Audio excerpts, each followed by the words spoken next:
Hello, folks. It's Ken David Stewart.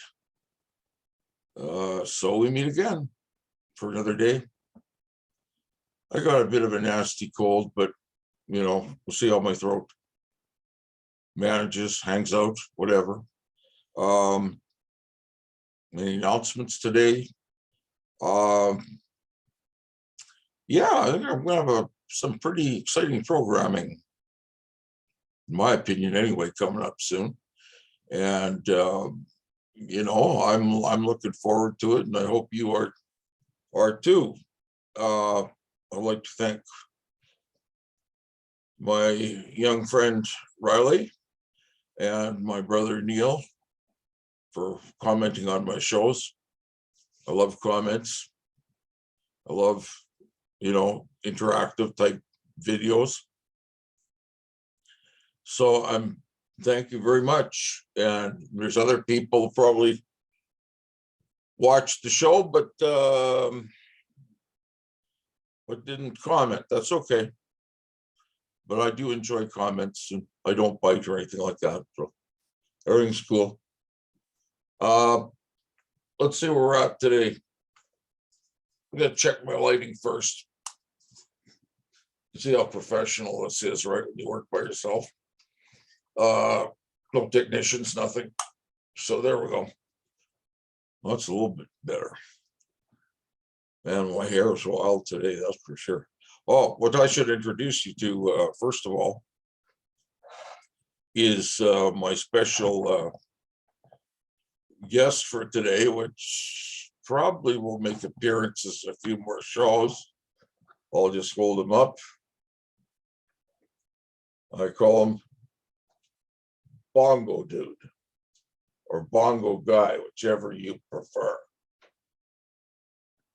So this Bongo Guy is very, very cool. If I get around to putting some new batteries in them, if I got batteries the right size, he actually did it one time, play the bongos and a little song, and it's pretty cool. But trying to get him a little level over here on the screen, which is be a bit of a problem. There's his head and there's his face right here.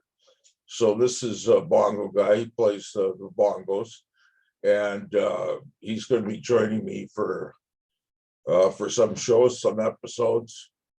I've been looking through, found some of the stuffed animals I used to buy for my wife for Valentine's Day, tons of them. And this one was one of my favorites, was this one, Bongo Guy. And, so pretty cool. I was a little straightened out now on the camera, so that's a little better. Oh, Grandpa Stewart, are you going to start up the Grandpa Stewart show again? Well, there have been rumors going around that I might. Oh man, that would be really good. The kids would really like that. And yeah, and would you be able to write little plays for us and stuff like that, like you used to do? Well, yeah, I probably could. It's always nice to have something for the kids to watch too. So, and shortly I should have some more special guests too, like you, of the animal nature. Okay. So anyway, just say hi to the audience, Bongo Dude. Oh, hi, I'm Bongo Dude. And I'm really good. I really enjoy these videos Mr. Stewart makes. Sometimes I call him Grandpa Stewart because he is a grandpa in real life too. Okay, I'll say goodbye for now. Bye-bye, folks. Well, that's Bongo Guy. I don't know, he might come back on the show later on today. We'll see. But I'm sure he wants to make more appearances. Now, should I get serious? Well, I was serious. Should I get serious for a minute now? I mean, I wrote a blog today on my WordPress blog, which you might want to check out, called The title of the blog is The Weird and Fantastical Writings of Ken David Stewart. Yours truly. And I've got several works in progress, excerpts from books I'm working on. This particular one today, if you check out kendavidstewart.net, it's already been published to WordPress, the written version. But the video version I'll do now. Okay. Now, School Daze by Ken David Stewart, Chapter 1. I've been thinking about writing this book for some time now. Over the years, I've thought a lot about the experiences I had attending public school. I don't know whether or not most people think about their school days all that much, but I need to point out a few things right off the bat. First of all, the names and locations I talk about in this book are all either changed or are fictitious. If the reader wants to believe that some of the stories are true, that's their own prerogative. This book will cover the decades of the early 50s, late 50s, and the 60s. Now, school was a lot different at that time than it is now. I should start by saying that I grew up in the downtown area of Winnipeg, Manitoba, Canada. My parents and I lived in my grandmother's rooming house. I used to call my maternal grandmother Babi because I could not say the Polish word for grandmother, which was babcia. After a short period of time, everyone in our neighborhood started calling my grandmother Babi. Babi was a very strong woman, both mentally and physically. She didn't take any crap from anyone. I can still remember her physically throwing some of her unruly tenants down the stairs. Babi was my primary caregiver during the daytime, and she made dang sure that I attended kindergarten every day, whether I was well or feeling sick. From an early age, I was already quite the entertainer. I recall watching Elvis Presley on the Ed Sullivan Show. My parents bought me a toy guitar, and I was soon doing Elvis Presley impersonations, complete with shaking my hips and moving my legs around the way my hero did. This entertained my parents and their friends to no end, because I was already a fat kid, and my impression of Elvis must have looked hilarious to them and their friends. Fortunately for me, during that time that I was growing up, there were very few fat kids around. The fact was to lead to much name calling and humiliation for me when I attended public school. I tended to make things worse for myself because I like to dress up for school. I don't mean wearing a suit or tie. I'm referring to donning a firefighter's red hat or dressing up in a black Zorro costume, complete with mask and toy sword. I still remember one of my classmates pointing out that the real Zorro was not fat. His remark really stung, but I couldn't help it if I was a fat kid.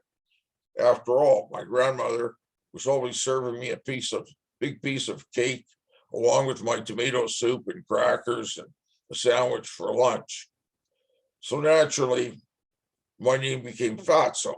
I can recall a few other highlights regarding my kindergarten experience. My kindergarten teacher told my parents that because I was so sharp, I should be skipped a grade for the next year. The reason for my alleged brilliance was that my paternal grandmother, who I called Granny and visited every weekend, was a retired school teacher. I called her Granny, and she read to me and taught me the alphabet, the numbers, before I ever attended a day of school. Needless to say, most of my classmates did not have this distinct advantage. The other highlight that I can remember was having a mean kid destroy my art project as I was walking home from kindergarten one day.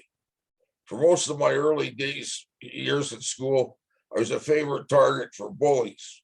It wasn't until grade 5 that I realized that being fat didn't mean that you couldn't fight, but I'll save that story for a later chapter. Around the time I became 6 years old, my parents and grandmother bought a house in a suburban area of Winnipeg. I'm not sure how they were able to pull this off financially, but I suspect that Bappy helped my parents out a great deal with this financial venture. Even though I'd moved out of the inner city, I quickly found out that didn't mean that the other children would be any nicer to me. In many ways, they were even worse. I continued to get bullied not only by my classmates, but also by some of my teachers. Things that my teachers got away with then would quickly end the career of any teacher today. In the late 50s and 60s, school teachers could pretty well do anything they wanted to their students when it came to discipline. You didn't even have to act up or be bad to have them talk to you very sarcastically and even treat you cruelly if they so desired. The problem was in those days, the teacher was always right. If a child were to complain to their parents about how their teacher had mistreated them that day, they couldn't expect to get any sympathy from their parents whatsoever. Their parents were more likely to ask them what they did wrong to make their teacher so angry. And then they were in trouble again. In grade 2, my teacher asked me how much I weighed. Not knowing any better, I told her the truth. I told her I weighed 120 pounds. My teacher's response to this was to inform the whole class that I weighed more than she did. Not to be outdone, my grade 3 teacher told the class that I was enough to make a teacher swear. My grade 4 teacher did her one better by calling me stupefied. Stupefied, yes, for spilling some paint during an art class. However, I would have to declare that the all-time winner of all my sadistic teachers was my grade 5 teacher. In those days, having a messy desk was considered a capital crime. My 5th grade teacher had a habit of doing visual desk inspections during silent reading. She wore soft-soled shoes so that her students could not hear her sneaking up on them. As I probably had the messiest desk of anyone in my classroom, in addition to the fact that I was fat, I was to experience the full and terrible wrath of my grade 5 teacher on many occasions. During one of her routine desk inspections, she noticed that my desk was particularly messy, as per usual. This prompted her to dump over my desk and to tell me to get this mess cleaned up immediately. However, this monster, who called herself a teacher, was not finished yet. She called me up to her desk, reached into one of the drawers, and pulled out a laminated badge that featured a picture of an oversized pig or a sow. She promptly pinned this photo of the sow to my shirt and told me that I was to wear this pig badge all week. Just twist the knife in a bit further. She stopped me when I was about to take the pig off before going out for recess. I was informed that the pig would now be transferred to my winter parka, just so all the kids in the school could ask me why I was wearing a picture of a pig on my winter coat. Episode 2 of School Daze. When I was about 8 years old, I joined a hockey team at my local community club. In the early 1960s, there was no such thing as an indoor arena unless you were talking about the old Winnipeg arena. The parents in my generation didn't believe in giving their kids rides to their hockey games and practices. We had to walk to the community club even if it was 30 degrees below zero. It was a good 6-block walk to the clubhouse from my house. By the time I arrived at that clubhouse, my face and hands were usually completely frozen. I remember one Saturday morning when a man in a car saw the white blotches on my face that were the first signs of frostbite. Even though my parents would not have approved, I gladly accepted the offer of a ride to the clubhouse because I was freezing so much. The smell inside the Norwood Community Club was something I'll never forget. The air inside reeked of sweat, body odor, old leather, and musk. I came to love this smell, strange as it may seem, and at least it signals I was out of the freezing cold weather outside. The downside was that my chill to the bone body was about to thaw out. The thawing out process started to take place as soon as I closed the old wooden front door of the clubhouse. As my body began to warm up, the pain started. The white splotches on my face started to turn red. The same thing happened to the white spots on my fingers and toes. The splotchy coloring on my frozen body parts all gradually changed from white to red in color. This was the start of the painful burning process. How I didn't lose any fingers or toes due to amputation during those years of playing outside minor league hockey was an absolute miracle to me. Okay, I've got some other chapters of the story elsewhere, and I'll probably one day complete this as a book. A little bit of autobiography, and now that I'm getting close to 70 years old, so include some of my own stuff in my videos, stuff I remember from school when I was young. Okay, so I hope you guys are all having a great day today. Here it's still pretty cold outside, but I'm not going anywhere outside at all. So, have a great day. Rock on, have lots of fun. Thank you again to my listeners. I could use some new ones too, and video watchers, and subscribers and all that cool stuff. Love you all. Okay, this is Ken David Stewart signing off.